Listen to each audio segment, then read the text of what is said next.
Bismillahirrahmanirrahim. Assalamualaikum warahmatullahi wabarakatuh. Alhamdulillahirabbil alamin. Ihwanu akhwat fillah rahimakumullah. Insyaallah pembahasan kita kali ini akan melengkapi pembahasan mengenai masalah yang hubungannya dengan sabul mukmin atau mencela orang mukmin, yang dimana itu perbuatan yang tidak baik dan diharamkan, dan muamalah di dalamnya adalah batil, tidak diperbolehkan.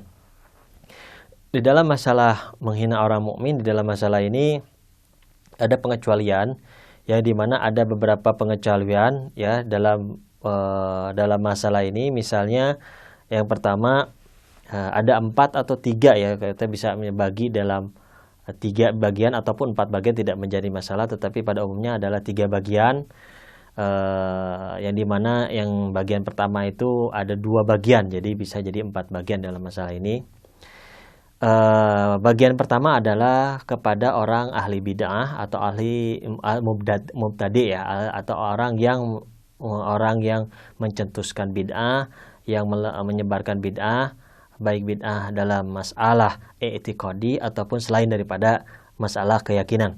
Itu kalau diperlukan itu boleh untuk dicela dalam masalah ini kalau misalnya dikhawatirkan. Pertama, ya, kalau misalnya dikhawatirkan bahwa kalau tidak dicela kepada pihak orang lain, maka ini akan menyebarkan virusnya atau pemikiran atau pandangan daripada bid'ah tersebut kepada pihak orang mukmin yang lainnya, maka harus pada saat itu dicela supaya tidak disebar kepada orang mukmin yang lainnya. Yang kedua adalah kalau misalnya dalam kondisi seseorang itu mencela orang ahli bid'ah tersebut tetapi bisa menyebabkan aksul amal atau reaksi daripada orang yang orang yang melaksanakan bidah tersebut, melaksanakan kezaliman misalnya atau menyiksa dan segala macam, maka dalam masalah ini zarar untuk melaksanakan cela kepada mereka, maka nisab di sini tidak diperbolehkan di dalam masalah ini. Itu kondisi yang kedua. Adapun yang kedua, ya, ini yang pertama tadi ini ahli bid'ah, ya kan, atau ahli penyebar bid'ah atau pencetus bid'ah. Ini yang pertama. Ada 2 kondisi. Yang kedua adalah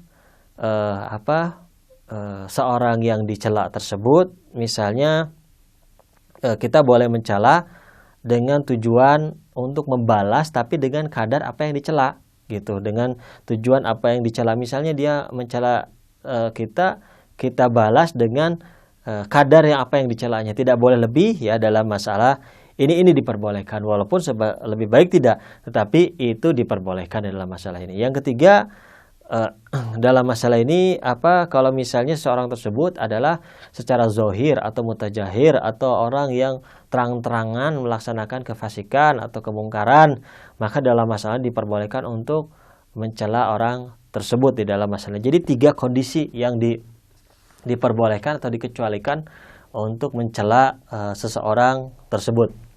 Jadi kondisi pertama adalah ahli bid'ah, tapi dengan kondisi-kondisi tertentu, ya. Artinya yang bisa menyebarkan pada pihak yang lain.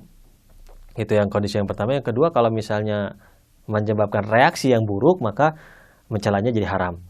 Kalau yang kedua adalah ibaratnya untuk membalas saja, tapi dengan tingkatan tanpa melebihi, untuk membalas saja. Dan yang ketiga adalah ibaratnya kepada orang fasik yang mutajahir, yang terang-terangan membuat kemungkaran, itu tidak dipermasalahkan. Dan ada syarat, ya, untuk bisa dikatakan sabul mukmin yang diharamkan di sini adalah kalau adanya mukhatab atau orang yang mendengar, baik yang mendengar itu orang masbub atau orang yang dicela ataupun selain daripada orang yang dicela. Kalau misalnya tidak ada orang tersebut, misalnya dia sendiri, dia mengatakan mencela orang lain, dia sendiri tidak ada orang yang mendengar, maka ini tidak dikatakan sabul mukmin dan tidak diharamkan dalam masalah ini. Tapi ini pun sebaiknya dalam ilmu akhlak tidak diperkenankan karena akan menyebabkan keburukan di dalam diri kita. Tetapi secara fikih dalam masalah ini sendiri kita melakukan hal itu tidak dipermasalahkan, tidak dijadikan haram, karena syarat daripada sabul mukmin tersebut adalah harus ada orang yang mendengar. Mukhatabnya siapa? Baik itu mukhatabnya orang yang dihina ataupun orang lain, gitu.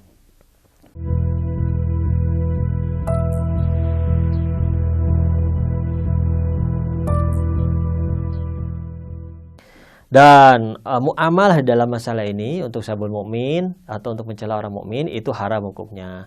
Misalnya seorang ya diberikan upah ya untuk mencela orang lain, untuk menjatuhkan lawan politik atau menjatuhkan lawan menjatuhkan lawan saingannya atau saingan bisnisnya atau segala macamnya dengan memberikan kepada cetak istilahnya orang yang produksi koran atau cetak koran atau buku atau majalah, maka itu muamalah ya.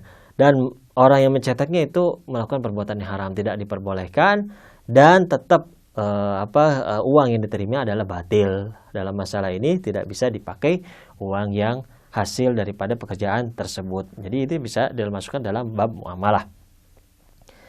Dan pembahasan mengenai masalah sabuk mukmin selesai. Insya Allah pembahasan yang kedua kita akan masuk ke dalam masalah ghibat. Ya, ini muamalah dalam ghibat. Jadi menggibah orang lain.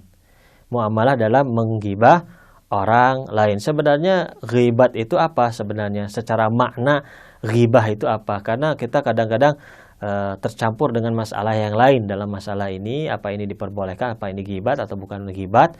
Ghibat itu secara makna atau secara ta'rif atau secara definisi adalah menjelaskan ya atau menjelaskan aib orang lain yang aib tersebut tersembunyi, yang tidak tertampakkan, dan dengan niat orang yang menjelaskan aib orang lain tersebut dengan niat untuk mencela atau menurunkan derajatnya, itu udah masuk aib. Itu secara definisi.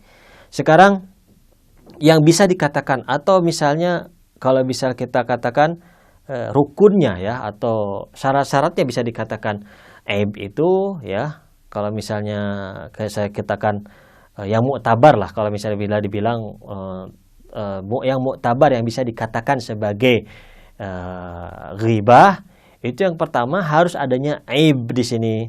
Ya, ini kalau bukan aib maka bukan.